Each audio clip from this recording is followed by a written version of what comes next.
ओम शांति। हम मनन कर रहे हैं 1969 की अव्यक्त वाणियों का। आज हम 16 जुलाई 1969 की अव्यक्त वाणी सुनेंगे, जिसका मुख्य टॉपिक है मधुबन निवासी गोपों के साथ अव्यक्त बाप दादा की अव्यक्ति रूह रूहान। मधुबन निवासी गोपों के साथ अव्यक्त बाप दादा की अव्यक्ति रूह रूहान। आज किस लिए निमंत्रण दिया है? मिलने के लिए ही बुलाया है या और कुछ लक्ष्य है? आप सभी इस संगठन में किस निमंत्रण पर आए हो? मधुबन निवासी गोपों का किस लक्ष्य से यह समागम हुआ है? बाप दादा तो इसलिए आए हैं कि आप सभी बच्चों को परिवर्तन समारोह में हैं, तो परिवर्तन समारोह पर आए हुए हैं। भट्टी में किस लिए बैठे थे? परिवर्तन के लिए।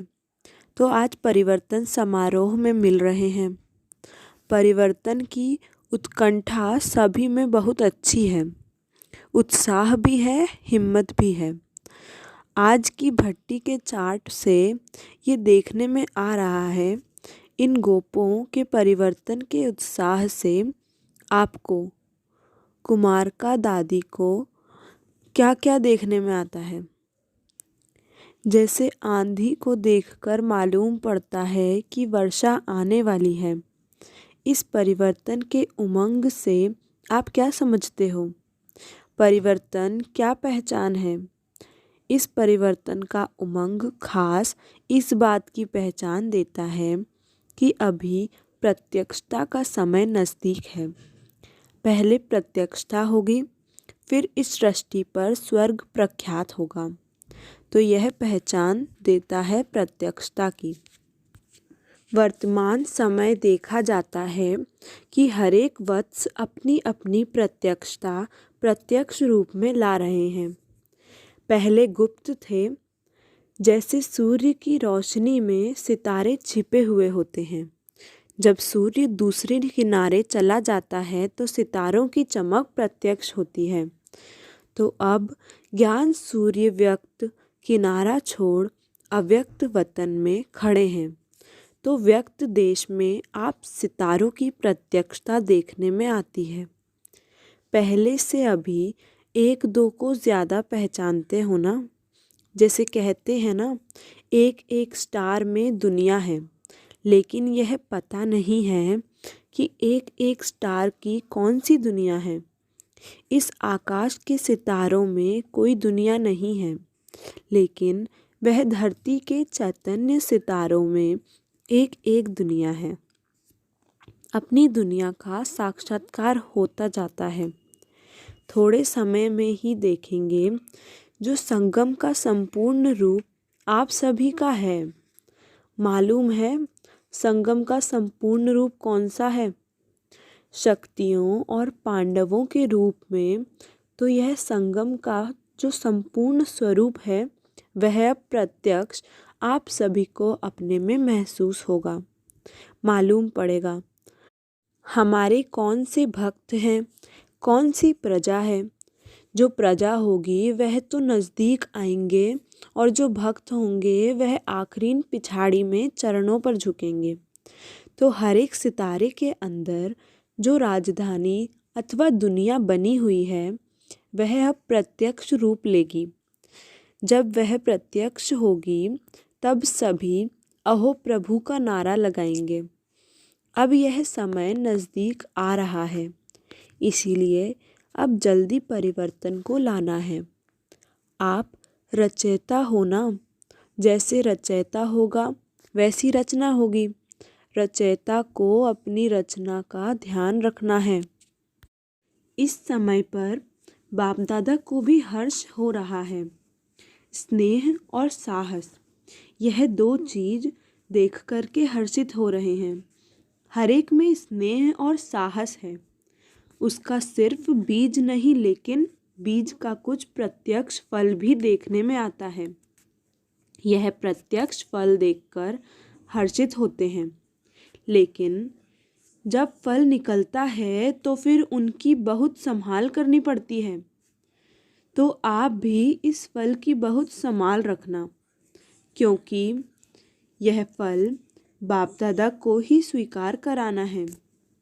लेकिन यह खबरदारी रखनी है कि बीच में माया रूपी चिड़िया फल को जूठा न कर देवे।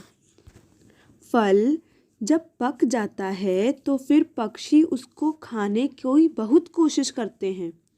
तो यह माया भी इस फल को खाने के लिए कोशिश करेगी। कब तक संभाल करनी है? फल की संभाल के लिए क्या प्रयत्न करने हैं?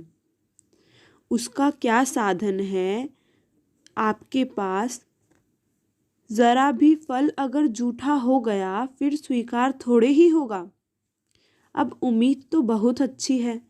सभी के मस्तक पर आत्मा का सितारा तो देखने में आता ही है, लेकिन उसके साथ साथ आपके मस्तक पर क्या चमक रहा है? उम्मीदों का सितारा चमकता हुआ बाप दादा देख रहे हैं। सिर्फ इस सितारे के आगे बादल को आने नहीं देना, नहीं तो सितारा छिप जाएगा। यह जो उम्मीद का सितारा चमकता हुआ देखने में आ रहा है, उसकी परवरिश करते रहना। कभी भी कोई कार्य में, चाहे स्थूल चाहे सूक्ष्म, एक तो कभी साहस नहीं छोड़ना, दूसरा आपस में स्नेह कायम रखना। तो फिर पांडवों की जय जयकार हो जाएगी। जय जयकार के नारे सुनने में आएंगे। अभी तो कभी कुछ हो रहा है। जब जय जयकार हो जाती है तो फिर नाटक समाप्त हो जाता है। फिर आप सभी की अव्यक्त स्थिति का झंडा दूर से देखने में आएगा। आप सभी की अव्यक्त एकरस स्थिति का झंडा सारी दुनिया को लहराता हुआ दिखाई देने में आएगा। आज जो यह परिवर्तन की प्रतिज्ञा का कंगन बांधा है, वह अविनाशी रखना है। कंगन उतारना नहीं है। कोई भी कंगन बांधते हैं तो जब तक वह कार्य सफल न हो तब तक उतार नहीं सकते। तो यह कंगन भी कभी उतारना नहीं है। आगे चलकर बहुत अच्छी अच्छी सीन सिनहरियाँ आएंगी, लेकिन यह सीन सीनरियाँ आपका परिवर्तन ही नज़दीक लाएगा। आपकी वैल्यू का भी पता पड़ेगा।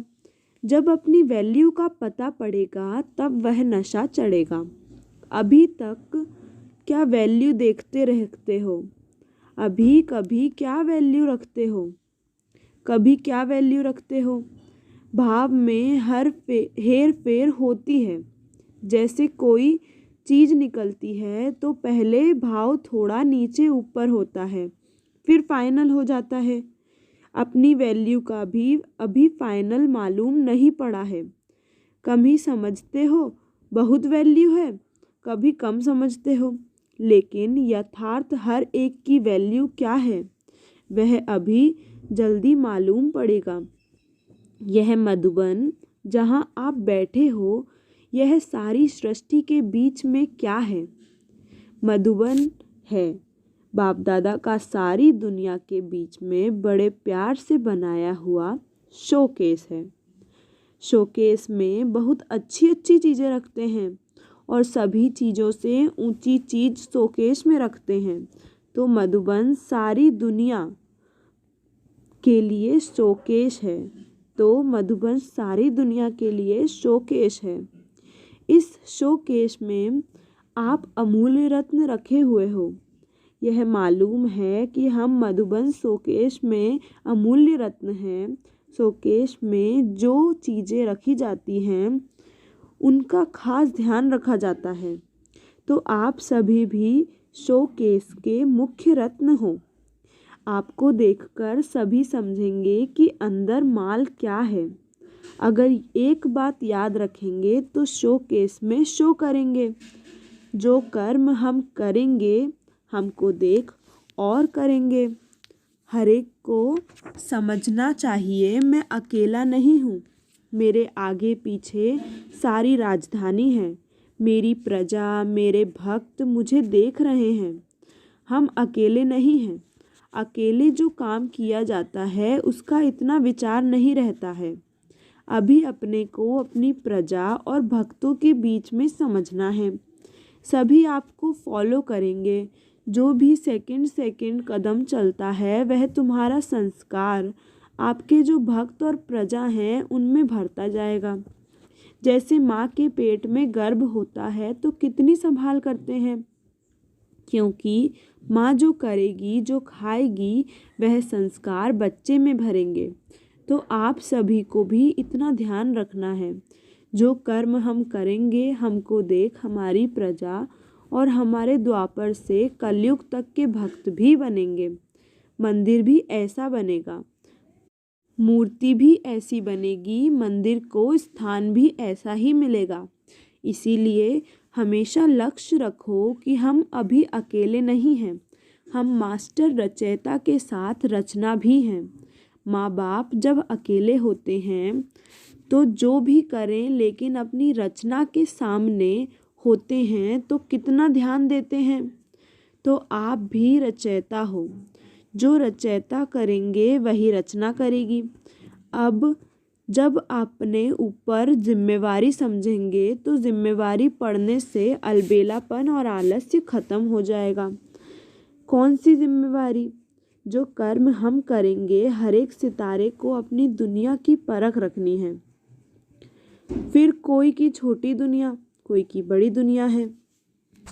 समारोह किया ही इसलिए जाता है कि जीवन भर के लिए यादगार बन जाए।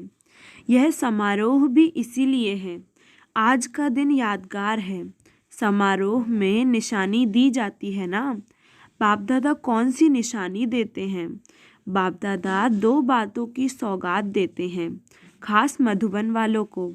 शिक्षा तो मिली है कि साहस और स्नेह नहीं छोड़ना है। सौगात क्या दे रहे हैं?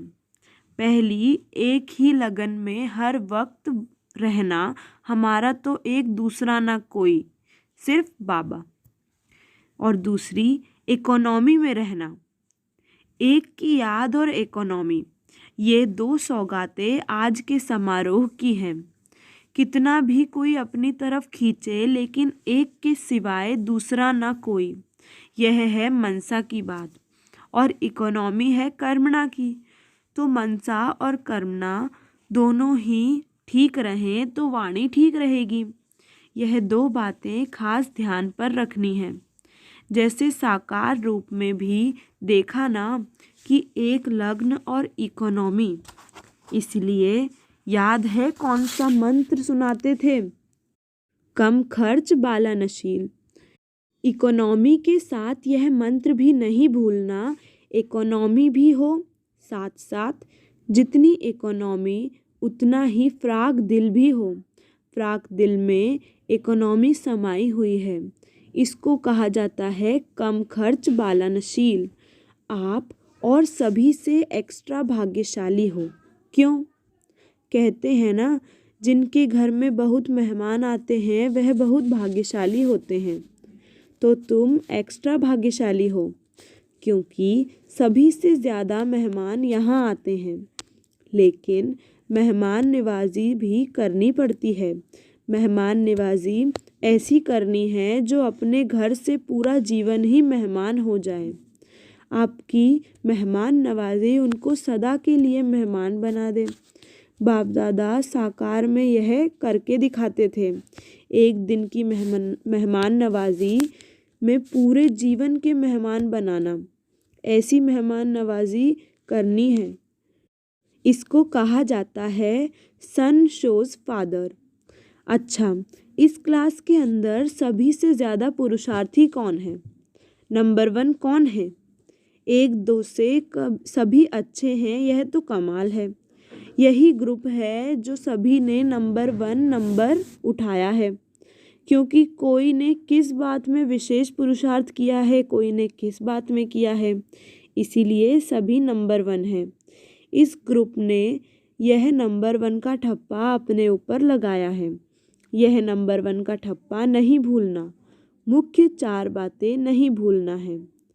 पहली शिक्षा, दूसरी सावधानी, तीसरा पा और चौथी 1-2 को आगे कर उन्नति को पाना। यह 4 बातें कभी भूलनी नहीं है। अच्छा, ओम शांति। वाणी का सार सुनेंगे।